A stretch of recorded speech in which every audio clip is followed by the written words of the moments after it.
Pada kesempatan kali ini, kita akan belajar pada tema 2, udara bersih bagi kesehatan. Subtema 1, cara tubuh mengolah udara bersih, dan kita sampai pada pembelajaran keempat. Sahabat cerdas, sebelum kita mulai pembelajaran kita, jangan lupa untuk berdoa terlebih dahulu.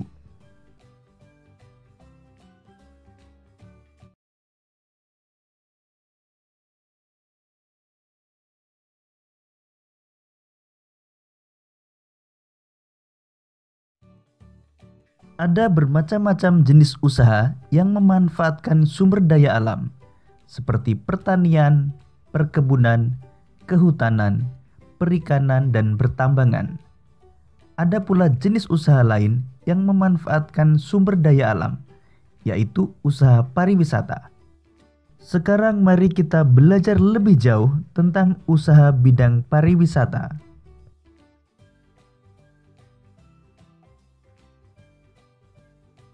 Melihat jejak Merapi di Kali Adem. Kali Adem terletak di lereng Gunung Merapi di Yogyakarta. Dahulu tempat ini terkenal sebagai lokasi perkemahan yang asri. Fasilitas di areal wisata Kali Adem dahulu cukup komplit. Ada pendopo, gedung pertemuan, kios-kios, warung, gardu pandang, lapangan untuk perkemahan, toilet, dan sebagainya.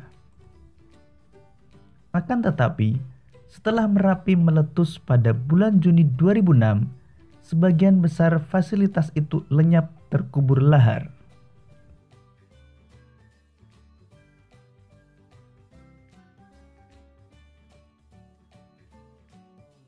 Saat ini, wisata Kali Adem sudah berubah nama menjadi Lavatur Kali Adem.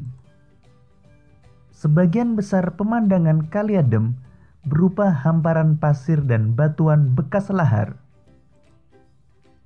Di sana ada bunker atau rolinda, ruang lindung darurat. Bunker ini dibangun untuk tempat berlindung jika tiba-tiba Gunung Merapi menyemburkan awan panas.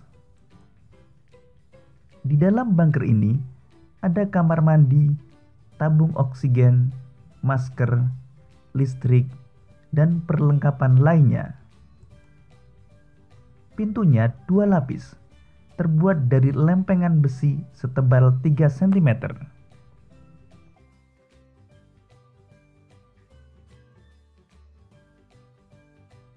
Sahabat cerdas, berdasarkan bacaan melihat jejak Merapi di Kali Adem, coba buatlah kalimat tanya dengan menggunakan kata tanya apa, di mana, dan bagaimana. Kata tanya apa digunakan untuk menanyakan benda, keadaan, atau perbuatan. Jawaban dari pertanyaan dengan kata tanya apa berupa benda, pengertian, keterangan ataupun penjelasan dari apa yang ditanyakan. Contoh kalimat tanya menggunakan kata tanya apa. Apa fasilitas yang ada di Kali Adem? Jawabannya, fasilitas di Kali Adem antara lain pendopo, gedung pertemuan, kios-kios, warung, gardu pandang, lapangan untuk perkemahan, toilet, dan sebagainya. Kata tanya di mana digunakan untuk menanyakan tempat. Jawaban dari pertanyaan dengan kata tanya di mana berupa nama tempat kejadian yang ditanyakan. Contoh kalimat tanya menggunakan kata tanya di mana. Di mana letak Kali Adem? Jawabannya, Kali Adem terletak di lereng Gunung Merapi di Yogyakarta. Kata tanya bagaimana digunakan untuk menanyakan cara atau proses sebuah peristiwa berlangsung, serta untuk menanyakan keadaan atau kejelasan suatu hal. Jawaban dari pertanyaan dengan kata tanya bagaimana berupa keadaan atau kejelasan suatu hal serta cara atau proses suatu peristiwa berlangsung.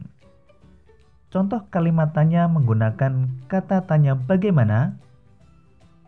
Bagaimana kondisi fasilitas di Kali Adem setelah Merapi meletus?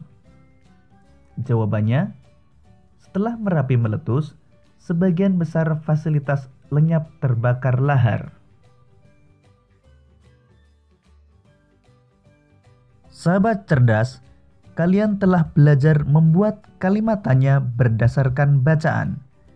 Selanjutnya, mari kita lanjutkan pembelajaran kita tentang usaha bidang pariwisata.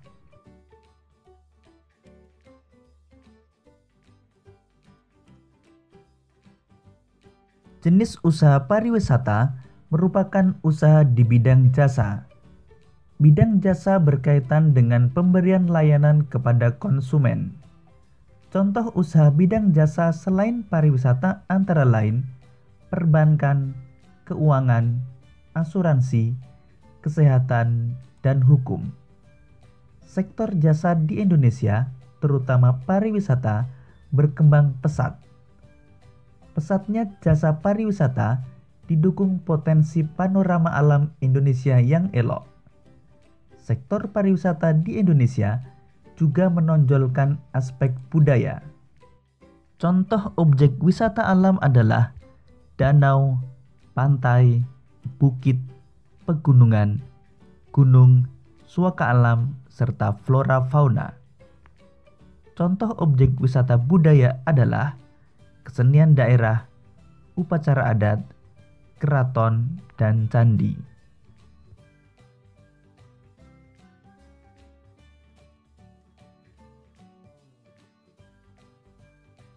Berkembangnya sektor pariwisata menumbuhkan usaha-usaha penunjang jasa pariwisata.